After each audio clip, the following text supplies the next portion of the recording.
Assalamualaikum warahmatullahi wabarakatuh. Untuk yang kemarin nanya itu 1,7-nya dapat dari mana? Ya 1,5-nya, ya 2,18-nya, ya. Yang untuk rumus ini ya, rumus kapiler ini. Nah, itu sudah dapat ketetapan dari rumusnya. Jadi sudah berdasarkan riset ya.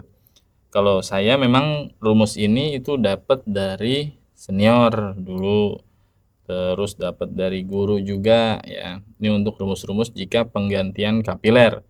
Jadi memang bukan saya yang riset ya, tapi berdasarkan rumus yang sudah ditetapkan dari hasil risetnya. Jadi udah diuji coba ya, nggak asal buat perkalian ini aja gitu.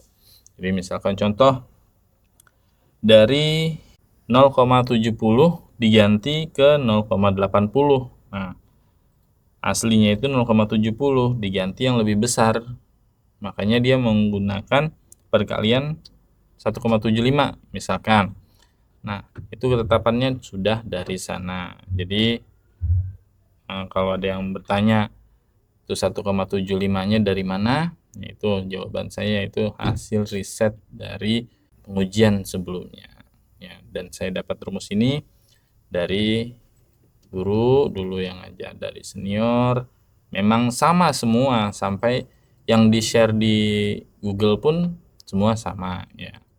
Seperti itu. Nah, kalaupun ada yang bisa membaca secara detail di situ, ada seperti kurva tangganya ya, perkalian-perkalian. Misalkan contoh si pipa kapiler ini bawaan aslinya 0,70 diganti dengan 0,80, di situ tertera ya 1,75. Itu adalah perkaliannya ya. Misalkan yang 0,70 panjang awal si pipa kapiler tersebut berapa, terus mau diganti dengan 0,80 ya, berarti panjang si awalnya itu misalkan 100 cm dikali dengan 1,75 itu. Jadi mudah-mudahan nggak ada pertanyaan lagi ya untuk penggantian pipa kapiler ini. Nah, kalau diganti yang lebih kecil gimana? Kalau yang diganti yang lebih kecil, itu kemarin ada juga pertanyaannya, itu tidak dianjurkan. Kenapa? Kalau misalkan diganti yang lebih kecil, dia nanti nggak ketemu hitungannya, alhasil malah penyumbatan yang dikhawatirkan, atau proses sirkulasinya itu terhambat karena lebih kecil ya jalurnya dari bawaan aslinya. Gitu. Makanya di sini rumusnya hanya penggantian dari kecil ke besar, bukannya dari besar ke kecil gitu.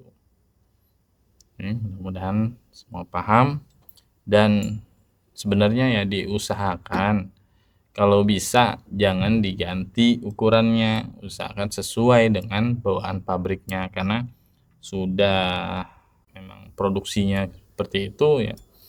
Biasanya cuma hanya yang mau eksperimen aja, atau misalkan dia nggak punya lagi nih ukuran kapilernya yang sekecil itu, nggak ada, dia nyari di toko misalkan adanya yang lebih besar. Nah, lebih besarnya itu berapa, misalkan masih bisa, nggak terlalu jauh perbandingannya, nah itu barulah kita menggunakan rumus ini gitu. Mudah-mudahan paham semua, sama-sama berbagi. Kalau misalkan ada yang udah coba-coba eksperimen diganti yang lebih kecil, hasilnya kayak gimana, boleh di share ke teman-teman teknisi ya, supaya tahu efeknya itu seperti apa. Nah, kalau misalkan kurang bagusnya di mana gitu, apa kurang dingin atau pembentukan proses pendinginannya ya, sirkulasi proses pendinginannya ada agak terhambat atau gimana, itu tolong dijelaskan supaya tidak ada pertanyaan dari kawan-kawan teknisi yang mau merubah ukuran pipa kapilernya dari kecil ke besar. Terima kasih atas ya pertanyaan-pertanyaannya yang mungkin menjawab dari perwakilan dari para teknisi lain ya, yang sebenarnya mau nanya itu juga gitu. Karena sudah terjawab di situ. Oke, terus beri dukungan untuk channel ini agar channel ini berkembang dan memberikan info-info menarik seputar dunia pendingin atau seputar dunia teknik. Nanti kita akan bahas juga yang lainnya. Ya, salam oprek-oprek. Assalamualaikum warahmatullahi wabarakatuh.